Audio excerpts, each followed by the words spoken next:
السلام علیکم۔ ہم اردو کی آکسفورڈ کی 7ویں جماعت کی کتاب سورج مکھی کا ایک چیپٹر دیکھنے جا رہے ہیں، اور اس چیپٹر کا نام ہے چچا چھکن نے ردی نکالی۔ اب اس چیپٹر سے پہلے کچھ انہوں نے تعارف بھی دیا ہے، تو میں چاہتا ہوں کہ وہ تعارف سے پہلے کا جو کام ہے، جو ایک پیج انہوں نے دیا ہوتا ہے شروع میں، تو وہ بھی ہم جلدی سے پڑھ لیں۔ اس لیسن کو ویڈیو ریکارڈ کرنے کا مقصد یہ ہے کہ ایک تو نمبر 1 آپ لوگ سیکھ لیجئے کہ الفاظ جو بھی ہیں، مشکل الفاظ یا نئے الفاظ آپ کے لیے ہوں، ان کو کیسے پروناؤنس کیا جا رہا ہے، ان کا درست تلفظ کیا ہے۔ نمبر 2، اگر کوئی زیادہ مشکل الفاظ ہوں گے تو ان کے معنی آپ کو سمجھ میں آ جائیں گے۔ نمبر 3، اس چیپٹر میں کوئی گہری بات ہوگی جو بظاہر پڑھ کے سمجھ میں نہیں آ رہی ہوگی، تو وہ بھی آپ کو سمجھ میں آ جائے گی۔ ٹھیک ہے، جو بات بالکل سیدھی ہوگی، اس میں نہ کوئی مشکل لفظ ہوگا، نہ کوئی تلفظ کا مسئلہ ہوگا، نہ معنی کی ضرورت ہوگی، نہ بات کوئی گہری ہوگی، تو اس کو ہم تیزی سے چلا لیں گے، کیونکہ اب آپ کلاس 7 کے اسٹوڈنٹس ہیں۔ موضوع ہے گرد و پیش۔ گرد و پیش، آپ کے ارد گرد کیا ہو رہا ہے، آپ کے ارد گرد، آپ کے سامنے کیا ہے۔ اگر کسی برائی کو دیکھو تو ہاتھ سے روکو، اگر یہ نہ ہو سکے تو زبان سے منع کرو، اور اگر یہ بھی ممکن نہ ہو تو دل سے برا سمجھو، اور یہ ایمان کا سب سے کمزور درجہ ہے۔ حدیث نبوی صلی اللہ علیہ وآلہ وسلم۔ اپنے ارد گرد نظر ڈالیے، اپنے ارد گرد نظر دوڑائیے۔ جب ہم کسی راستے سے گزرتے ہیں تو صرف اپنی منزل پر توجہ مرکوز رکھتے ہیں، کسی ایک طرف، کسی چیز کو، کسی ایک ہی جانب اس کا رخ رکھنا۔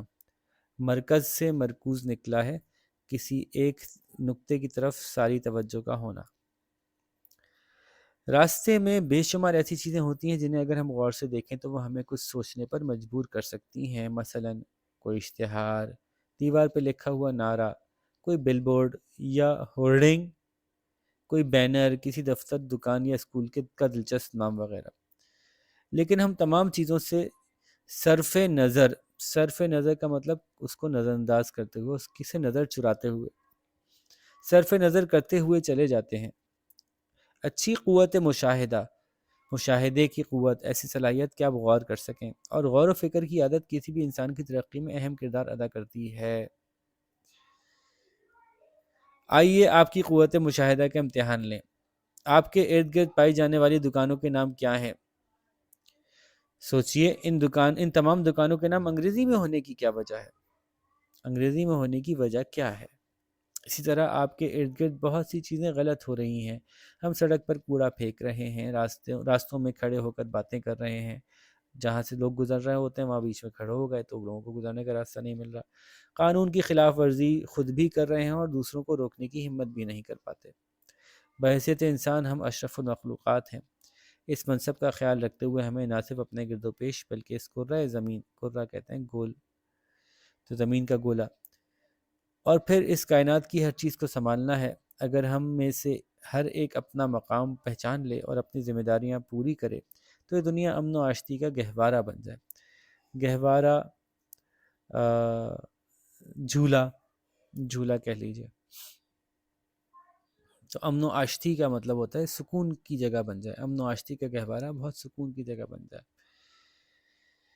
ٹھیک ہے جی، تو انہوں نے ایک سوال کیا، اس کا جواب کیا ہے کہ ہمارے ارد گرد جو نام ہے دکانوں کے وہ انگریزی میں کیوں لکھے ہوتے ہیں؟ تو یہ ہماری آج کل کی ریت ہے نا کہ انگریزی زبان جو ہے وہ کسی چیز کے اعلیٰ ہونے کی پہچان بن جاتی ہے لوگوں کی نظر میں۔ جو انگریزی بول رہا ہے، انگریزی لکھ رہا ہے، انگریزی میں بات کر رہا ہے، تو وہ شاید عام آدمی سے تھوڑا اور بہتر آدمی ہے، تو اعلیٰ درجے کی چیز ہونا جو ہے وہ انگریزی کی طرف ریفر ہوتی ہے۔ تو یہ ہماری بحیثیت قوم، ہماری اپنی زبان کے معاملے میں اور خود اپنے آپ کے معاملے میں احساس کمتری کی طرف توجہ دلاتی ہے بات۔ تو اب ذرا چیپٹر کی طرف جاتے ہیں۔ چچا چھکن۔ امتیاز علی تاج صاحب جو 1900 میں پیدا ہوئے تھے اور 1970 میں انتقال کیا، انہوں نے اردو میں ظرافت نگاری یعنی مزاح نگاری کی ایک نئی طرح ڈالی، نئی قسم بنائی، نئی طرح ڈالی مطلب نئی قسم کی ظرافت نگاری کو انٹروڈیوس کیا، یعنی نئی ٹائپ کی کامیڈی کو انہوں نے انٹروڈیوس کیا۔ اچھا، ہمارے یہاں مزاح نگاری، ظرافت نگاری میں ظرافت نگاری کی طرف جب ہم لفظ ظریف کا لفظ یوز کرتے ہیں تو وہ اور تھوڑا سا اس کے اندر گہرائی ہوتی ہے۔ چچا چھکن جیسا یادگار کردار تخلیق کیا، یہ کردار تھا، اصل میں تو نہیں تھا، کردار تھا جو انہوں نے تخلیق کیا تھا۔ چچا چھکن کی بدحواسیاں اور کاموں کو بگاڑنے کا احوال اتنا دلچسپ اور پرلطف ہوتا ہے کہ قاری مضمون کو ختم کیے بغیر نہیں رہ سکتا۔ چچا چھکن کا ایک کارنامہ پڑھیے اور لطف اٹھائیے۔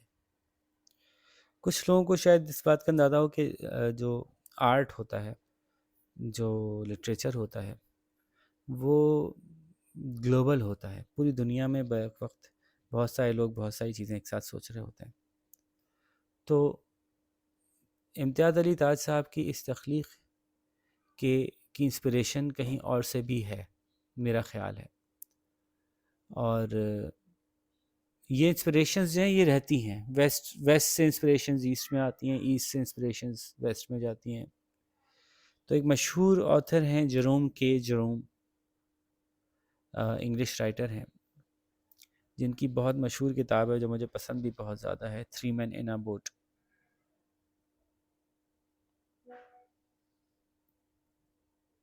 اگر کبھی موقع ملے تو یہ ضرور پڑھیے گا۔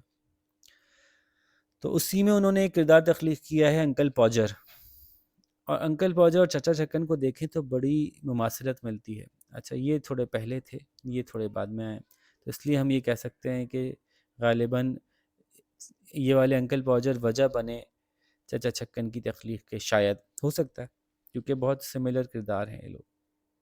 بہرحال لیکن انکل پوجر ویسٹرن قسم کے آدمی ہیں، جو ویسٹ میں جس چیز پہ مزہ کا خیز جو چیز سمجھی جاتی ہے وہ وہاں وہ کرتے ہیں، جبکہ چچا چھکن جو ہیں وہ ایسٹرن قسم کی بدحواسیاں کرتے ہیں۔ تو چچا چھکن کا ایک اور کارنامہ پڑھیے اور لطف اٹھائیے۔ چلیے شروع کرتے ہیں۔ پچھلے جمعے کا ذکر ہے، تیسرے پہر بچوں کا استاد انہیں پڑھانے کے لیے آیا تو اس نے مودے کے ہاتھ اندر چچی کو کہلا بھیجا کہ مردانے میں بچوں کو پڑھنے کے لیے کسی کمرے کا انتظام کر دیجئے۔ اب یہ سمجھیے کہ مودہ کون ہے۔ مودے کے ہاتھ اندر چچی کو کہلا بھیجا، مودے کے ذریعے، مودے کو کہا کہ جا کر چچی کو بول دو، یہ کہتے ہیں نا اس کے ہاتھ یہ پیغام بھیجوا دو۔ تو مودہ جو ہے وہ محمود ہو سکتا ہے، محمود سے مودہ نکلتا ہے نا، تو اکثر ہمارے جو دیہی علاقے ہیں وہاں یا پیار سے پکارنے والے لوگ ناموں کو شارٹ کر دیتے ہیں، اور جب شارٹ کرتے ہیں پھر اس کے آگے بڑی بھی لگا دیتے ہیں، یا یہ کھڑا لفظ لگا دیتے ہیں، مودہ یا مودے۔ تو چچی کو کہلوا بھیجا کہ مردانے میں بچوں کو پڑھنے کے لیے کسی کمرے کا انتظام کر دیجئے، وہاں ان کے لکھنے پڑھنے کا سامان بھی ٹھکانے سے رکھا رہے گا اور وہ توجہ سے اپنا کام بھی کر سکیں گے۔ آج کل آدھا آدھا گھنٹہ تو کتابیں کاپیاں تلاش کرنے میں صرف ہو جاتا ہے، پھر ڈیوڑی میں بیٹھ کر پڑھاتا ہوں تو بچوں کا دھیان گلی میں رہتا ہے، پڑھائی خاک نہیں ہوتی۔ تو اب اس کا مطلب کیا ہوا کہ آپ کو ایک نظر یہ بھی سمجھنا پڑے گا کہ پرانے زمانے کے گھر جو ہوتے تھے اس کی کنسٹرکشن کچھ اس طرح سے ہوتی تھی کہ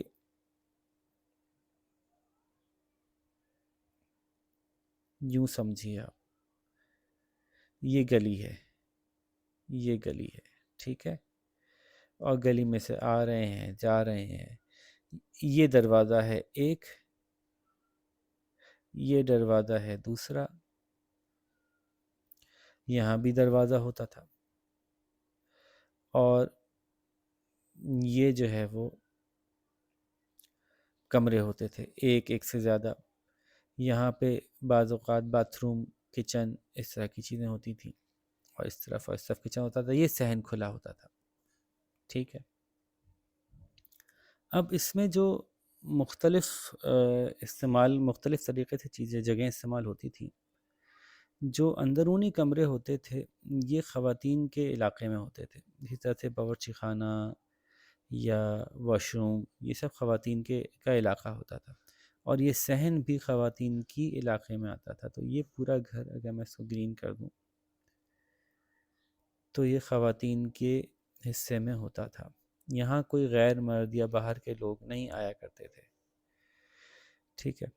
اچھا، اب ایک طرف ایسا ہوتا تھا کہ ایک طرف سے جو داخلہ ہے یہ مہمان خانہ ہو سکتا تھا، یہ ایک ایسا کمرہ ہوتا تھا جو گھر سے کٹا ہوا ہے، گھر سے الگ ہے، اور اس میں ایسا بھی بعض اوقات ہوتا تھا کہ کوئی اگر دور دراز سے ایسے لوگ آئیں جو رشتہ دار، ذاتی رشتہ دار نہیں ہیں، کوئی دوست احباب ہیں جن سے پردہ ہے، تو وہ یہاں ٹھہر جاتے تھے، ان کے لیے بستر وستر ہو جاتا تھا، اور اس کا راستہ بھی عام طور پہ باہر سے ہی باہر ہوتا تھا، اور اندر سے راستہ عام طور پہ نہیں ہوتا تھا اس کا، ٹھیک ہے، یا ہوتا بھی تھا تو دروازے پہ کنڈی لگی رہتی تھی۔ پھر ایک مردان خانہ ہوتا تھا، یہ مردانہ ہوتا تھا۔ اچھا، مردانہ جو ہے نا وہ بھی عام طور پہ دو حصوں میں ہوتا تھا، ایک پہ چھت ڈلی ہوتی تھی اور ایک کھلا ہوتا تھا، یا ہلکا سا چھپڑ باہر ہوتا تھا، باقی کچھ کھلا حصہ بھی ہوتا تھا اس میں۔ تو یوں کہہ لیجئے کہ جو مردانہ حصہ ہوتا تھا جہاں پہ کہ مرد اپنے دوستوں کے ساتھ، احباب کے ساتھ بیٹھا کرتے تھے، مردوں کی بیٹھک ہوتی تھی۔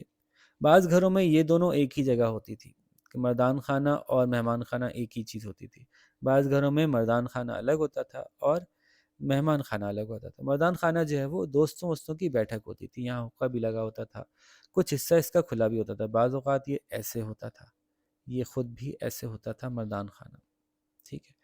تو اس میں یہ جگہ کورڈ ہوتی تھی، اندر کمرہ نما سے ہوتے تھا، اور بیچ میں کھلی جگہ ہر جگہ اس لیے ضروری ہوتی تھی کہ اس زمانے میں وینٹیلیشن کا انتظام جو ہے وہ ضرور کیا جاتا تھا، اے سی وغیرہ تو تھے نہیں۔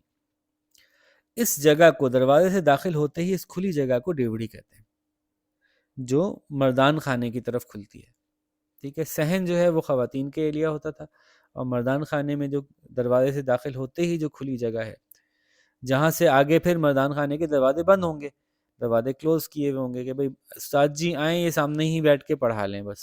تو اس کا انہوں نے کہا، اتنی تفصیل میں اس لیے گیا کہ اس کے بارے میں فرما رہے تھے کہ میں ڈیوڑی میں بیٹھ کر پڑھاتا ہوں تو بچوں کا دھیان گلی میں لگا رہتا ہے، گلی میں اس لیے لگا رہتا ہے کہ ڈیوڑی جو ہے وہ یہ انٹری ہے، یہاں سے سب آتے جاتے دکھ رہے ہوں گے، ان کو آوازیں آ رہی ہوں گی، تو مردان خانہ یہ اندر تھوڑا سا اندر والے کمرے کی جگہ دے دیجئے تاکہ میں اندر بیٹھ کے پڑھاؤں۔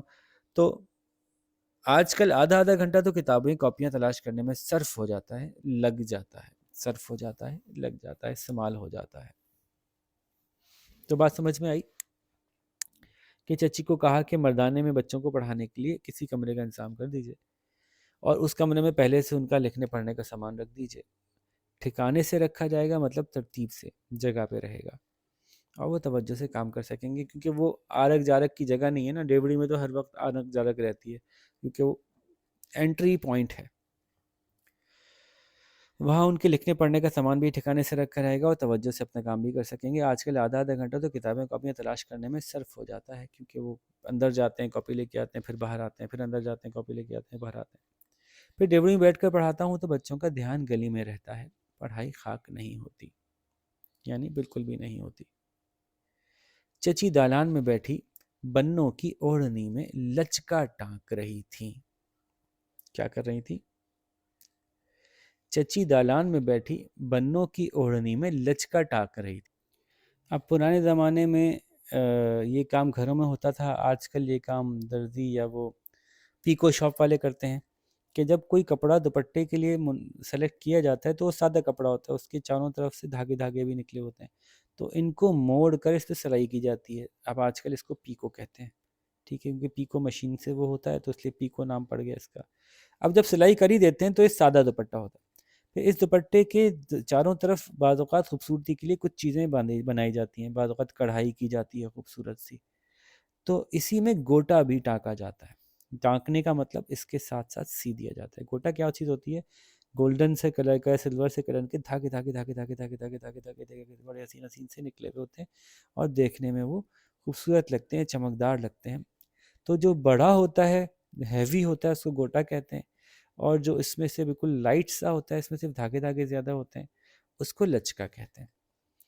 اور لچکا جو ہے اس کو بعض اوقات دھنک بھی کہا جاتا ہے، دھنک۔ اب آج کل یہ ساری ٹرمز جو ہیں وہ استعمال ہونا بند ہو گئی ہیں، پرانے زمانے میں یہ زیادہ استعمال ہوتی تھیں کیونکہ ان کا کام بھی تھا۔ اب تو بس جا کے آپ اپنے ہاتھ سے سلیکٹ کر لیتے ہیں، بھئی یہ والا ڈیزائن بنا دو، اس کا نام کیا ہے اس پہ تو عموماً ذہن نہیں جاتا، یا اب نئے نویلے نئے نام آ گئے ہیں، خاص طور پہ چائنا سے چیزیں آئی ہیں تو چائنیز نام آ گئے ہیں، باہر سے انگریزی چیزیں آئی ہیں تو انگریزی نام آ گئے ہیں۔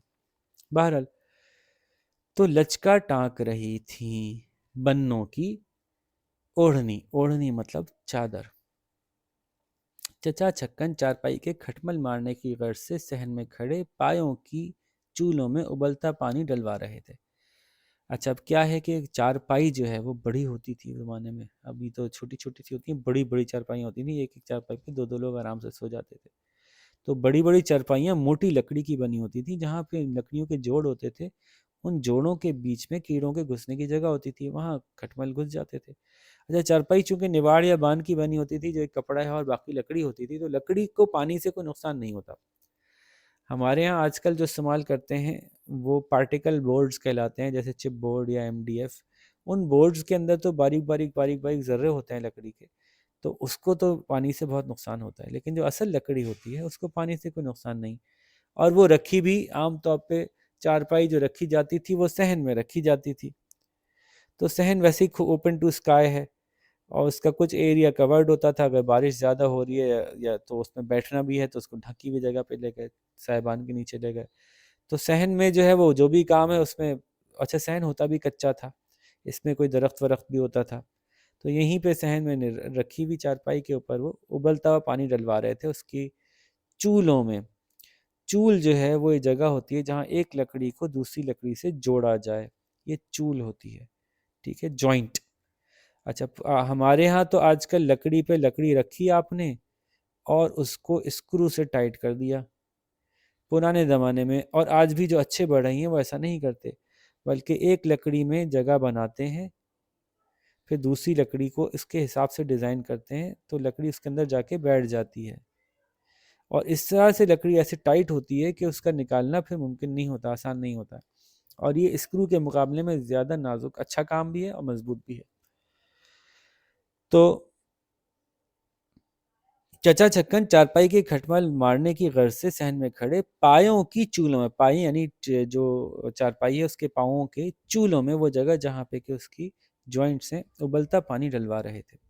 ابلتا پانی ڈالنے سے ظاہر ہے کیڑے مر جائیں گے، تو ابلتا پانی ڈالیں گے تو ظاہر ہے جو کیڑے مکوڑے ہیں وہ مر جائیں گے، اور چچی کو بتا رہے تھے کہ بڑا نایاب اور مجرب نسخہ ہے۔ تو یہ جو لفظ ہے مجرب ہے، اور یہ نکلا ہے تجربے سے، تو مجرب کا مطلب ہوگا وہ جس پہ تجربہ کیا گیا ہو، یا بہت تجربہ اس چیز کا کر کے اس نتیجے پہ پہنچے ہوں، تو بہت نایاب اور بہت مجرب نسخہ ہے۔ تو یہ ویسے عجیب بات ہے کہ نایاب بھی ہے اور مجرب بھی ہے۔ نایاب کا مطلب جو کہ بہت کم کم ملتا ہے، بہت کسی کسی کے پاس ہوتا ہے، اور مجرب بہت زیادہ تجربہ جس کا کیا ہوا ہو۔ تو جب کوئی چیز مجرب ہوگی تو نایاب کیسے ہوگی؟ جب بہت تجربے کیا ہوا ہوگا اس پہ تو پھر تو ہر ایک کو پتہ ہوگا اس کے بارے میں، اور اگر نایاب ہوگی تو مجرب کیسے ہوگی جب کسی کو پتہ ہی نہیں اس کے بارے میں؟ تو یہ کیسے پتہ چلا کہ اس کو بہت تجربے ہوئے ہیں؟ تو بہرحال لیکن یہ مزاح کا ایک پہلو ہے کہ انہوں نے اس طرح سے بات کی۔ تو چچی کو بتا رہے تھے کہ بہت نایاب یعنی بہت کم ملنے والا، اور بہت مجرب یعنی بہت اس کے اوپر ایکسپیریمنٹ ہوئے ہوئے ہیں، بہت ہمیں لوگوں نے اس پہ تجربے کر کے اس نتیجے پہنچے کہ زبردست نسخہ ہے۔ اور جب کبھی آزمایا تیر بہدف پایا، تیر بہدف، تیر ڈائریکٹ جا کے نشانے پہ لگا، یعنی کام زبردست ہو گیا۔ اتنے میں چچی کو منہ دینے آ کر استاد کا پیغام سنایا تو بھڑک اٹھیں، غصے میں آ گئیں۔ میرے پاس کوئی کمرہ نہیں، جن کا گھر ہے، جنہوں نے خالی کمروں میں قفل ڈالے ہوئے ہیں، ان سے کہیں بھائی یہ میرا گھر نہیں ہے اور میرے پاس کوئی کمرہ نہیں ہے، اور یہاں پہ بہت سے خالی کمرے پڑے ہیں، ان کمروں پہ تالے ڈالے ہوئے ہیں، قفل یعنی تالے ڈالے ہوئے ہیں، جا کر ان سے کہیں مجھ سے نہ بات کریں۔ چچی غصے میں بیٹھی تھیں تو انہوں نے ایسے غصے بھرا جواب دیا تھا، بھائی میرا گھر نہیں ہے، نہ مجھے پتہ ہے جن کمروں پہ تالا پڑا ہے ان پہ تالا پڑا ہے، میں نہیں جانتی کیوں پڑا ہے، کس نے ڈالا ہے، ان سے بولو جنہوں نے تالا ڈالا ہے وہ کھول کے دیں گے۔ چچا نے پیغام تو سنا نہ تھا، جواب سن کر چونکے۔ کیا بات ہے، کیا بات ہے؟ مودے نے استاد کا پیغام دہرا دیا۔ سن کر بولے لا حول ولا قوت الا باللہ، اتنی سی بات تھی جسے افسانہ کر دیا، یعنی چھوٹی سی بات کو بہت لمبا کر دیا۔ ارے بھائی یہی چاہتی ہو نا کہ باہر کا کاغذات والا کمرہ خالی کر دیا جائے، تو سیدھے سبھاؤ یہ بات کہہ دیتی، سیدھا سیدھا بات کر دیتی کہ باہر ایک کوئی کاغذات والا کمرہ ہوگا جس کو چچا چھکر نے تالا لگا کے رکھا ہوگا، کوئی اس میں نہ جائے. تو کہہ رہی ہیں سیدھے سیدھے مجھے بتا دیتی، اتنا غصہ کرنے کی کیا ضرورت تھی، اس میں بھلا بگڑنے کا کون سا موقع ہے، اس میں اتنا ناراض ہونے کی کیا بات ہے، آج ہی لو، ابھی لو، خالی ہوا جاتا ہے کمرہ، ابھی بس فوراً خالی کر دیتا ہوں، فکر کی کیا بات ہے. چچی کو بھی اپنا بگڑنا بے محل نظر آنے لگا. چچی بھی ایسے محسوس کرنے لگی کہ شاید میں بلا وجہ بگڑی. بے محل جو اپنے وقت پہ نہ ہو، اپنی جگہ پہ نہ ہو، تو اس وقت یہاں پہ بگڑنا، ناراض ہونا بنتا نہیں تھا، ایسا لگا چچی کو بھی. مصالحانہ انداز میں بولی. مصلحت یعنی آپس میں دوستی کرنے کے نیت سے جب کوئی کام کیا جائے نا، تو مصالحانہ انداز میں بولی، چلیں ٹھیک ہے ہم آپس میں بات بنا لیتے ہیں واپس، اتنا نہیں بگڑتے. کمرہ خالی کرنے کو کون کہتا ہے؟ پچھلے اتوار ہی میں نے صفائی کرا کے اس میں فرش بچھوایا ہے. فرش بچھوانے کا مطلب کیا ہوگا اسے بتاتا ہوں میں. کمرہ خالی کرنے کو کون کہتا ہے؟ پچھلے اتوار ہی میں نے صفائی کرا کے اس میں فرش بچھوایا ہے. اگر کمرہ کھول کر قفل الماریوں میں ڈال دیے جائیں تو کمرہ بخوبی کام آ سکتا ہے. مطلب کمرے کو صاف کر کے اس میں فرش بچھوانا. فرش بچھوانے کا مطلب ہوتا ہے پھر دری چاندنی بچھوانا. تو اس وقت زمانے میں کمروں کی صفائی کر کے اس میں دریاں چاندنیاں بچھوا دیتے تاکہ کوئی بیٹھنا چاہے تو نیچے بیٹھ سکے. ہر کمرے میں صوفے وغیرہ کا انتظام نہیں ہوتا تھا. اگر کمرہ کھول کر تالے بجائے کمرے پہ تالا لگا کر کہ کمرے کو آپ نے اتنا ٹائٹ بند کیا ہوا ہے کہ اس میں اندر ہی نہیں جا سکتے، کام کے کاغذات ہیں تو الماریوں میں تالا لگا دیا جائے تو کمرہ بخوبی کام میں آ سکتا ہے، اچھی طرح کام استعمال ہو سکتا ہے. ادھورے کام آپ جانیے چچا کے سلیقے کو ہمیشہ سے ناگوار گزرتے ہیں، اس لیے بولے اب کوئی کام شروع کرنا ہوتا تھا اور اس میں اس کو یہ جانتے تھے کہ جب کام شروع کرنا ہے تو بالکل شروع سے شروع کیا جائے، ورنہ ان کو لگتا تھا کہ کام ادھورا رہ گیا. تو ادھورا کام آپ جانتے ہیں کہ چچا کا جو بہت سلیقے مند چچا تھے ان کے سلیقے کو بہت برا محسوس ہوتا تھا. تو بہت زیادہ سلیقے مند مطلب یہ سب تنزیہ کہا جا رہا ہے کہ تنزیہ آپ کو پتا ہے کہ چچا سلیقے مند تھے نہیں، اپنے آپ کو سمجھتے تھے، اب بتاتے تھے، اور ان کو بہت برا گزرتا تھا کہ کوئی کام ان کے خیال سے ادھورا رہ جائے، حالانکہ وہ کام بھائی جتنا ہے اتنا کر دو، شروع سے کھولنے کی کیا ضرورت ہے. مثال کے طور پہ آستین میں کسی جگہ سلائی نکل گئی تو پوری قمیض ادھیڑ کے دوبارہ سے سینے کی ضرورت تو نہیں ہے نا، لیکن چچا کا یہی مزاج تھا. تو اس لیے بولے اگر اسی بہانے الماری میں سے ردی کاغذ نکل جائیں اور جو چیدہ ضروری کاغذات بچیں انہیں سنبھال کر ڈھنگ سے رکھ دیا جائے تو کچھ مذائقہ ہے، کوئی خامی ہے، کوئی کمی ہے، کوئی مسئلہ ہے. اگر ہم یہ کہہ رہے ہیں کہ اسی بہانے کمرہ صاف کرنے کے بہانے، کمرہ کھولنے کے بہانے ساری الماری میں سے جو بیکار کاغذ ہیں، ردی کاغذ ہیں، وہ نکل جائیں، اور جو چن کے ہم جو ضروری کاغذات ہیں وہ بچیں گے انہیں سنبھال کر طریقے سے رکھ دیں گے الماری میں، تو اس میں کوئی مسئلہ ہے. چچی کا خیال نتائج کی طرف جانے کا عادی ہو چکا تھا. چچی کو یہ عادت تھی کہ چچا جب شروع کرتے ہیں کوئی کام تو اس کا نتیجہ کیا نکلتا ہے وہ ان کو اچھی طرح پتہ تھا. یہ قصد سن کر سراسیمہ سی ہو گئیں. قصد کا مطلب ہوتا ہے ارادہ، تو یہ ارادہ سن کر سراسیمہ سی ہو گئیں. سراسیمہ جو ہے وہ اس کا مطلب ہے پریشان، حیران پریشان، ہکا بکا، اور یہ سر و آسیمہ کی شارٹ فارم ہے. معلوم اور نامعلوم، معلوم و پریشان، جان میں کوئی چیز اور انجانی چیزیں جس کے بارے میں نہ جانتے ہوں تو حیران کن چیزیں.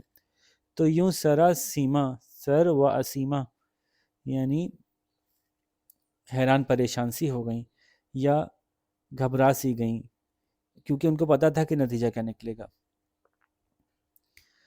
دبی زبانیں بولی یعنی چپکے سے بولی، بچوں کو پڑھنے کے لیے جگہ ہی کتنی چاہیے، ایک میز اور 2 کرسیوں کے لیے کمرے کا ایک کونا بھی مل جائے تو بہت ہے. چونکہ وہ چاہ رہی تھی بات آگے نہ بڑھے، نہ چچا ناراض ہوں، نہ وہ چھیڑیں ردی کے چکروں میں پڑیں، کیونکہ پڑ گئے ایک دفعہ تو گیا کام، سارا کام ہی ڈوب جائے گا. جواب میں چچا کو اپنی نفاست طبع کا اظہار کا موقع نظر آیا. اپنی طبیعت کے اندر بہت ہی نفاست تھی، ہر کام بہت صفائی ستھرائی کا خیال رکھتے تھے، اس بات کا اظہار کا موقع نظر آیا. جگہ یوں تو غسل خانے میں بھی موجود ہے، وہاں پڑھنے کو کیوں نہیں کہہ دیتی؟ بس یہ بات ہے ہندوستانیوں کی، جس کی وجہ سے ان کا گھر انگریزوں کی کوٹھیوں سے مختلف معلوم ہونے لگتا ہے۔ ہم لوگوں میں صفائی اور سلیقہ نہیں، ہم چاہتے ہیں لشتم پشتم بس گزر ہو جائے۔ تو پوری انہوں نے طنز مار دیا کہ اگر تھوڑی سی جگہ ہی چاہیے تھی اور ہم صفائی نہ کریں تو بھائی پھر تو باتھ روم میں بٹھا دو، ابھی تو جگہ ہے۔ تو یہی تو انگریزوں کے ساتھ ہمارا اسٹائل خراب ہو گیا۔ انگریز اتنے اچھے ہیں ہم سے اس معاملے میں کہ ہر چیز کی ایک الگ جگہ ہوتی ہے ان کے یہاں، تو ہمارے یہاں بھی ایسی ہونا چاہیے۔ پڑھائی کا کمرہ الگ، لکھائی کا کمرہ الگ، سونے کا کمرہ الگ، بیٹھنے کا کمرہ الگ، ہر چیز کا الگ الگ ہونا چاہیے۔ تو ہمیں کوئی سلیقہ نہیں ہے، بس جیسے تیسے گزر ہو جائے، بس گزر ہو جائے، لشتم پشتم جیسے تیسے بس۔ تنگ آ کر چچی کو کھلے لفظوں میں انجام کی طرف توجہ دلانی پڑی۔ اب وہ سمجھ نہیں رہے تھے تو چچی نے ان کو واضح طور پہ بتایا، اور اگر کاغذ سارے کمرے میں پھیل گئے تو آپ نے الماریاں کھولی، ردی نکالنے کی کوشش کی اور کاغذ پھیل گئے تو کیا ہوگا؟ یہ بات چچا کی سمجھ میں نہ آئی۔ چچا کو کبھی یاد نہیں رہتا تھا کہ پہلے انہوں نے کیا گڑبڑیں کی ہیں، تو ان کو سمجھ نہ آئی۔ کاغذ پھیل گئے، یہ کیا بات ہوئی؟ ردی نکلنے سے کاغذ پھیلیں گے یا سکڑیں گے؟ مطلب ان کے ذہن میں تھا کاغذ پھیلیں گے کیوں، مطلب میں تو ردی نکال کے پھینک دوں گا تو کم ہو جائیں گے کاغذ۔ اور اب اس کا جواب چچی کیا دیں؟ تنگ آ کر مودے سے مخاطب ہوئی، جا کر کہہ دے کوئی کمرہ خالی نہیں۔ چچا حیرت کا عالم میں تھے، ارے بھائی کیوں خالی نہیں؟ میں کہتا جو ہوں کہ شام تک کمرہ خالی ہو جائے گا۔ آج استاد نے کہا ہے کل شوق سے کمرے میں بیٹھ کر پڑھائے۔ چچی نے جل کر کہا، تم جانو تمہارا کام۔ اور چچا کنجیوں کا گچھا یعنی چابیوں کا گچھا سنبھال کمرے کو روانہ ہو گئے۔ کمرہ کھول کر ناک کی سیدھ الماریوں کا رخ کیا، یعنی اپنے سامنے جو الماریاں تھیں ان کی طرف رخ کیا۔ کیواڑ کھولے یعنی دروازے کھولے تو کیا دیکھتے ہیں کہ اوپر سے نیچے تک تمام خانے بے ترتیب کاغذوں سے ٹھسا ٹھس بھرے ہوئے ہیں۔ اس کو بعض اوقات ٹھسا ٹھس بھی پڑھتے ہیں لوگ، اس لیے انہوں نے زبر لگا کے اصلاح کر دی۔ ٹھسا ٹھس بھرے ہوئے ہیں یعنی بالکل لبالب بھرے ہوئے ہیں، تمام خانے بے ترتیب کاغذوں سے ٹھسا ٹھس بھرے ہوئے ہیں۔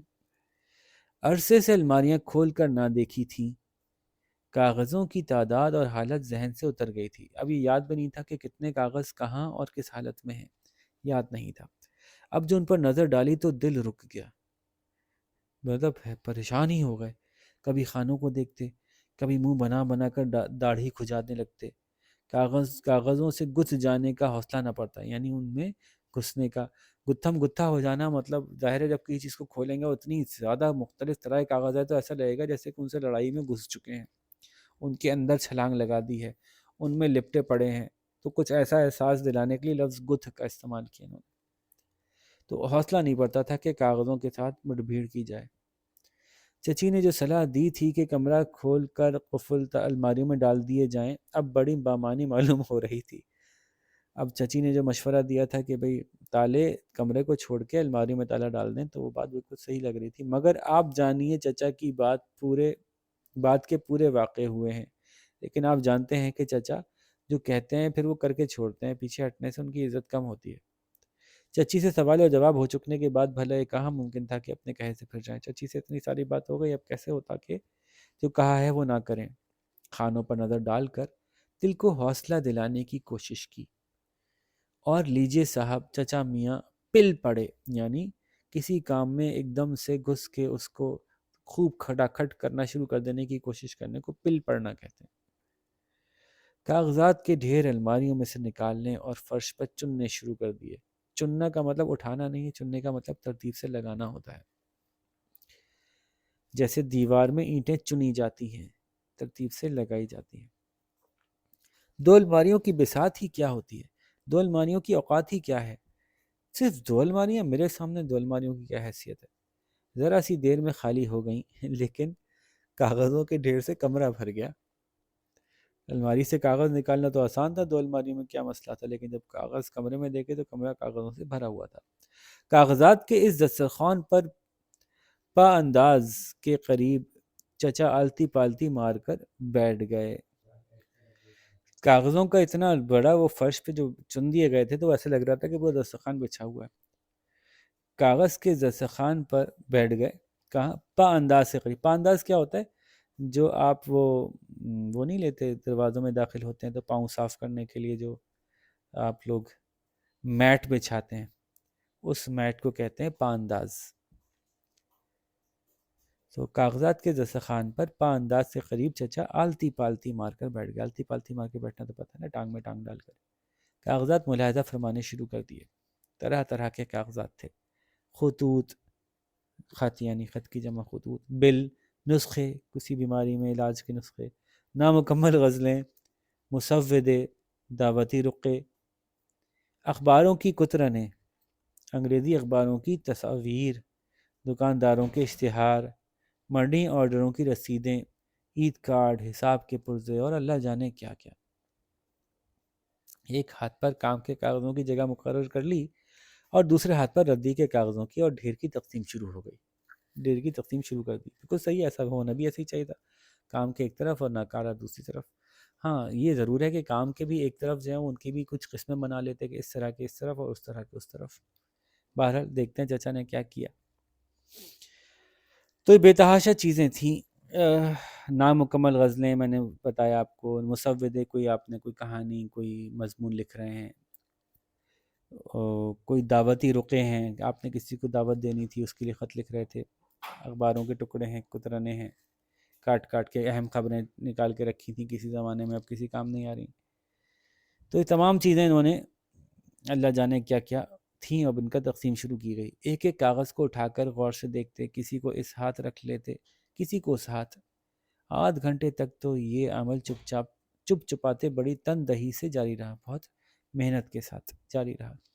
کاغذوں کے کئی ڈھیر دو حصوں میں تقسیم ہوتے چلے گئے، لیکن اس کے بعد جب چچا نے ایک بار سر اٹھا کر ردی اور کام کے کاغذوں کا جائزہ لیا تو خیال آیا کہ ردی توقع سے بہت زیادہ بڑھتی چلی جاتی ہے۔ اندیشہ پیدا ہوا کہ صفائی کے جوش میں کہیں کارآمد کاغذات تو اس ردی کی نظر نہیں ہوتے جا رہے۔ یعنی اب جو اس کاغذات کو انہوں نے دیکھا تو جو ردی والا تھپی تھی وہ بہت بڑی تھی، کام کے کاغذات کی تھپی چھوٹی تھی۔ تو اب خیال ہے کہ ایسا تو نہیں ہے کہ جوش ہے صفائی کا تو اس میں کام کے کاغذات بھی جلدی جلدی میں ردی میں ہی ڈال دیے گئے ہوں، کیونکہ یہ کچھ لوگوں کی عادت ہوتی ہے کہ ان کو چیزیں پھینکنا ان سے برداشت نہیں ہوتا، تو پھر وہ ہر دفعہ اپنی چیزوں کو غور سے دیکھتے ہیں، کہتے ہیں ہاں ہاں ہاں یہ بڑی کام کی چیز ہے، ایک دن استعمال ہوگی، پھر وہ 10 سال تک پڑی رہتی۔ تو ایسے ہی ان کو جو ردی کا ڈھیر تھا اس کو دیکھ کے اندیشہ ہوا کہ کہیں کارآمد کاغذات تو اس کی نظر نہیں ہو گئے۔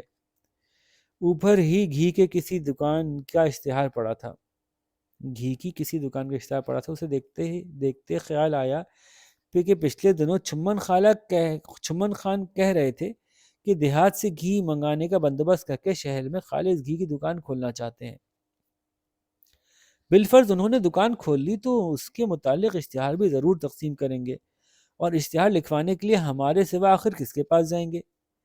ایسی حالت میں مثال کے لیے ایک اشتہار ضرور ہونا چاہیے۔ لو بھائی کہاں سے کہاں کی ملا انہوں نے کہ یہ کیوں ضروری ہے کاغذ، کہ ایک اشتہار ہے گھی کی دکان کا، اس کو اس لیے سنبھال کے رکھنا ہے کہ چمن خان ان کے کہہ رہے تھے کہ گاؤں سے گھی منگائیں گے اور خالص گھی شہر میں بیچیں گے، اور اس کو بیچنے کے لیے جب اشتہار لکھوانے آئیں گے تو پھر وہ ہم سے لکھوائیں گے، اور ہم سے لکھوائیں گے تو ہمارے پاس ایک اشتہار مثال کے لیے ہونا چاہیے۔ یہ خیال آتے ہی اس اشتہار کو کام کے کاغذات میں رکھ لیا اور سوچا کہ ردی کاغذات پر خوب سوچ سمجھ کر ایک نظر غور کی پھر ڈالی جائے۔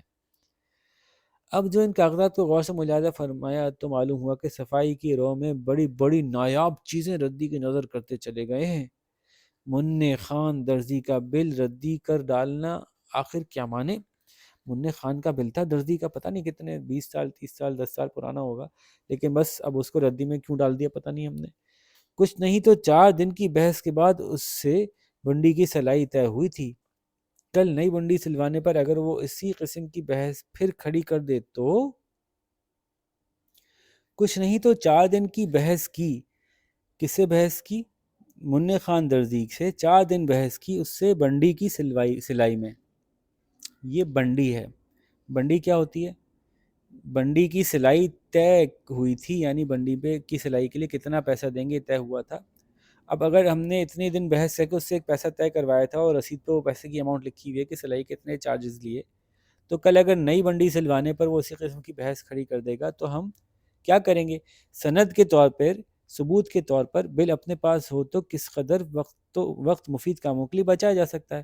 اس کو ہم ثبوت کے طور پہ دکھائیں گے، دیکھو تم نے اتنے کی سی تھی، تو وہ ہمارا کتنا وقت بچ جائے گا، دوبارہ بحث نہیں کرنی پڑے گی، تو بڑی کام کی ہے. جو بغیر آستینوں کی کوٹ کے اندر پہنتے ہیں، انر کوٹ کہہ لیں، واسکٹ نما ہوتی ہے. دیکھیں واسکٹ تو اوپر پہنی جاتی ہے نا، شلوار قمیص کے اوپر واسکٹ پہنی جاتی ہے، لیکن کوٹ کے اندر جو پہنا جاتا ہے وہ بھی ایک، جب 3 پیس سوٹ آپ سلواتے ہیں تو اس کے اندر جو ایک کوٹ کے اندر ایک منی کوٹ سا ہوتا ہے جو سلیو لیس ہوتا ہے، اس کو کہتے ہیں بنڈی. ٹھیک ہے، تو یوں اب یہ رسید بھی نہیں پھینک سکتے.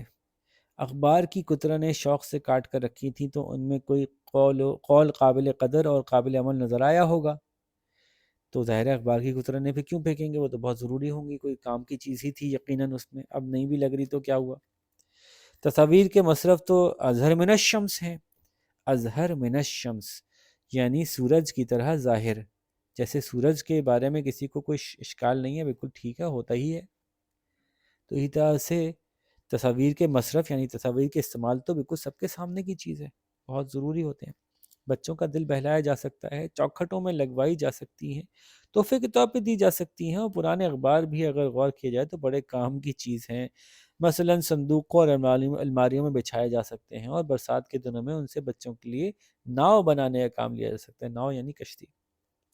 غرض یہ کہ پہلے آدھے گھنٹے میں جس قدر کاغذ ردی قرار پائے تھے، اگلے آدھے گھنٹے میں تقریباً سب کے سب کسی نہ کسی وجہ سے کرامت قرار پا گئے. 1 گھنٹے کی محنت کے نتائج پر غور کیا تو چچا کو اپنے مزاج میں ایک قسم کی تبدیلی محسوس ہونے لگی. یعنی ان کی طبیعت ان کے عزم سے عدم تعاون کرنے پر معلوم ہوتی تھی. یعنی اب ان کو الجھن ہو رہی تھی کہ یار نہیں کر سکتا، نہیں ہوگا. ان کی طبیعت ان کے ارادے سے عدم تعاون یعنی اب نہیں وہ کرنا چاہی تھی، تعاون نہیں کرنا چاہ رہی تھی. یعنی جو وہ سوچ رہے تھے ویسا ان کا جسم، ان کی باڈی اب وہ نہیں کر رہے تھے. ان کا دماغ بھی اب کہہ رہا تھا کہ بس بہت ہو گیا. جسم بھی سرکشی پر تل چکا تھا. تل چکا ہونا مطلب کسی کام کو کرنے کا پکا ارادہ کر لینا. تو جسم بھی سرکشی مطلب بات نہ ماننا. دماغ کی بات نہیں مان رہا تھا، جسم تھکاوٹ محسوس کر رہا تھا. جمائیاں اور انگڑائیاں چھلی آ رہی تھیں. کمر پر ہاتھ رکھ کر اسے سیدھا کرنے کی ضرورت پڑ رہی تھی. آنکھیں کاغذات کو محض دیکھ رہی تھیں کہ افراتفری میں پڑے ہوئے ہیں. یعنی آنکھیں دیکھ رہی تھیں، سمجھ نہیں رہی تھیں کہ کیا لکھا ہوا. دل کہہ رہا تھا کہ اگر یہ منتخب ہوا کر آپ سے آپ مرتب ہو جاتے تو کیا خوب ہوتا، لیکن ان سے نپٹنے کی امنگ انتقال کر چکی تھی. دل کہہ رہا تھا کہ کاش یہ خود بخود ہوا میں، یعنی یہ تو ہوا لکھا ہے، لیکن ہوا میں ایسا ہوتا ہے کہ ایک ایک کاغذ اڑتا چلا جاتا اور ایک سیدھی جگہ جاتا اور ایک الٹی جگہ جاتا. جو کام کا کاغذ ہے وہ کام کی جگہ جاتا، جو کام کا کاغذ نہیں ہے وہ کہیں اور جاتا، ردی میں چلا جاتا. خود بخود ترتیب ہو جاتے، خود بخود مرتب ہو جاتے تو کتنا اچھا ہوتا ہے. لیکن اب ان سے نمٹنے کا جو ارادہ تھا وہ بھی انتقال کر چکا تھا. تمام امور پر غور کر کے مناسب معلوم ہو رہا تھا کہ ذرا دیر کو تعطیل تو بہرحال منائی جائے، تھوڑی دیر کی چھٹی تو لینی چاہیے یار، ضروری ہے. پھر بندو کو آواز دی کہ پان لائے. مودے کو حقہ تازہ کر کے لانے کے لیے کہا. خود فرش پر دراز ہو گئے یعنی لیٹ گئے. تھوڑی دیر بعد کاغذوں کے درمیان فرش کے ایک جزیرے پر کھڑے ہو گئے. یعنی کاغذوں کے بیچ میں سے فرش تھوڑا سا نظر آ رہا تھا، وہاں کھڑے ہو گئے. دماغ خالی تھا، دماغ میں کچھ نہیں بچا تھا. یک لخت اچانک یوں مڑتے گویا کسی کو پکاریں گے، پھر غالباً یہ سوچ کر رک جاتے کہ چچی سے کہہ چکے ہیں کسی کو آنے نہ دیں. ایک طرف مڑتے کہ اب بلاتے ہیں کسی کو، اس کی مدد سے صفائی کریں گے، پھر سوچتے چچی کو کہا تھا کسی کو نہیں آنے دینا، میں خود کروں گا. اکتاہٹ کے عالم میں سرخ ہو جانے لگے. یہ شغل کب تک جاری رہ سکتا تھا؟ آخر گھبرا گئے. کمرے سے نکل کر ڈیوڑی میں چلے آئے. سڑک پر آنے جانے والوں کا نظارہ کرنے لگے. مگر کمرے کے متعلق دل میں جو پھانس تھی وہ کیوں کر نکل سکتی تھی؟ سمجھ نہ آتا تھا کہ بکھیڑا جو پھیلائے آئے ہیں اسے اب کس طرح خاطر خواہ طریق سے لپیٹیں. پچھتاوا بھی تھا کہ اس قصے میں پڑھنے کے لیے آخر کہا کس نے تھا. الجھن بھی تھی کہ چچی کے سامنے آخر سرخرو کیوں کر ہوں گے، یعنی کیسے ہوں گے. تو سڑک پہ آنے جانے والوں کو دیکھ رہے تھے، لیکن دل میں پھانس سی تھی، یعنی دل میں ایک چبھن سی ہو رہی تھی. تو وہ کیسے چمن جائے گی، کیسے چمن دور ہو سکے گی، یہ سمجھ نہیں آ رہا تھا کہ جو میں نے خود پھیلایا ہے بکھیڑا، اس کو کیسے لپیٹ لوں، کیسے اس کو اچھے طریقے سے، خاطر خواہ طریقے سے، یعنی اچھے طریقے سے لپیٹ لوں۔ یہ پچھتاوا ہو رہا تھا کہ کس نے کہا تھا کہ سب کام میں جھمیلے میں پڑے، لیکن چچی کے سامنے بھی اب تو سرخرو ہونا تھا، یعنی کامیاب ہونا تھا۔ آخر دل میں کچھ طے کر کے سر ڈالے ہوئے اندر پہنچے، جا کر چچی سے کہنے لگے، سر ڈالے ہوئے ہونا مطلب سر جھکا کر، چھٹن کی اماں، وہ کل تم آنولے کا تیل منگانے کو کہہ رہی تھی، کہو تو اس وقت جا کر لا دوں؟ اب یہ جو اچانک سے نیا کام بول دیا انہوں نے، کہ ہو سکتا ہے نئی بات جو بچوں چھوٹے بچوں کے ساتھ کرتے ہیں نا، کہ کوئی نئی بات کر دو ان کے سامنے تاکہ وہ پرانی بات بھول جائیں، تو وہ تم نے کل تیل منگانا تھا نا، تو کہو تو لا دوں۔ یہ آنولا جو ہے وہ آملہ ہوتا ہے، جو بالوں کے لیے اچھا ہوتا ہے، اس کا تیل بھی نکلتا ہے۔ چچی نے چھوٹتے ہی پوچھا، فوراً ہی پوچھا، کمرے کا کام ختم کر لیا؟ چچا کو سوال ایسا کھلا اچھا چچا کو سوال کا ایسا کھلا انداز ناگوار تو گزرا، اتنا کھل کے بس آپ کے سامنے پوچھ لیا تو برا تو لگا، تاہم بولے، لیکن بولے وہ تو ہو رہا ہے، مجھے خیال آیا کہ پھر تیل والے کی دکان بند نہ ہو جائے۔ چچی نے کہا، تیل کی کیا جلدی ہے، کل آ جائے گا، آج کمرہ ہی ختم کر لو تو بڑی بات ہے۔ چچا کو اس جواب کے سوا چارہ نظر نہ آیا۔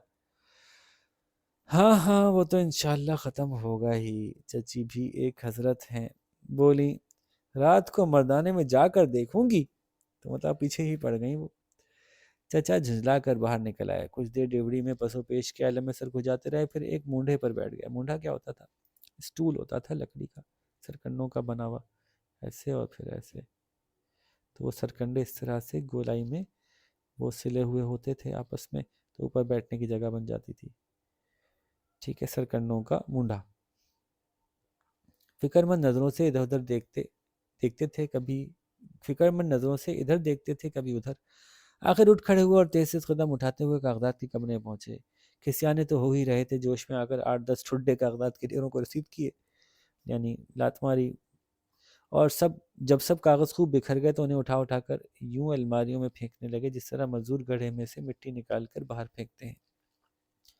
رات کو چچی مردانے میں آئیں تو دیکھا کمرہ صاف ہے، الماریوں میں قفل پڑے ہوئے ہیں، بولیں اور الماریاں کھول کر اپنی کارگزاری بھی تو دکھاؤ۔ جواب میں چچا نے کنجیاں تلاش کرنی شروع کر دیں، پر نامعلوم گچھا کہاں رکھ کر بھول گئے تھے۔ اس دن سے آج تک یہ کیفیت ہے کہ دن میں تو چچا کو کنجیوں کا گچھا مل جاتا ہے، لیکن رات کے وقت جب چچی مردانے میں آ سکتی ہیں، باوجود بے حد تلاش کے کبھی دستیاب نہیں ہوتا۔ اچھا چچی رات کو کیوں آ سکتی ہوں کہ دن بھر میں تو وہ ڈیوڑی میں نے بتایا تھا نا، اس میں مردوں کی آرک جارک رہتی ہے مردانے میں، تو جب رات کو سب چلے جاتے ہیں مرد تو وہ حصہ بند کر دیا جاتا ہے، تو اب چچی جو ہے مردانے میں آ سکتی تھی، تو رات کو ان کو وہ نہیں ملتا تھا۔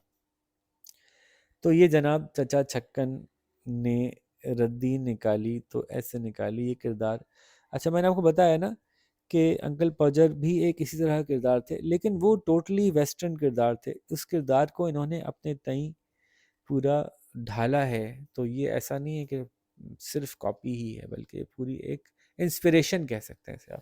اسی طرح کی انسپریشن جو لی ہے وہ ابھی ہمارے دور کے جو مزاح نگار ہیں انہوں نے لی ہے، مرزا عبد الودود بیگ، مشتاق احمد یوسفی جو ہمارے دور کے ایک بڑے مزاح نگار ہیں، تو انہوں نے بھی مرزا عبد الودود بیگ کے نام سے کردار تخلیق کیا ہے، وہ ایک الگ ان کا اسٹائل ہے۔ تو یوں ہم نے اس کو دیکھا، بہت خوبصورت لکھا، اپنا رنگ انہوں نے اس پہ چڑھایا، اور اس طرح کا مزاج جو ہے وہ ان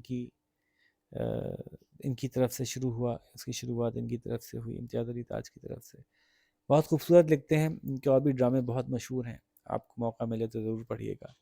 اس کے ساتھ ہی آپ سے اجازت چاہتے ہیں، اپنا بہت سارا خیال رکھیے گا، اللہ حافظ۔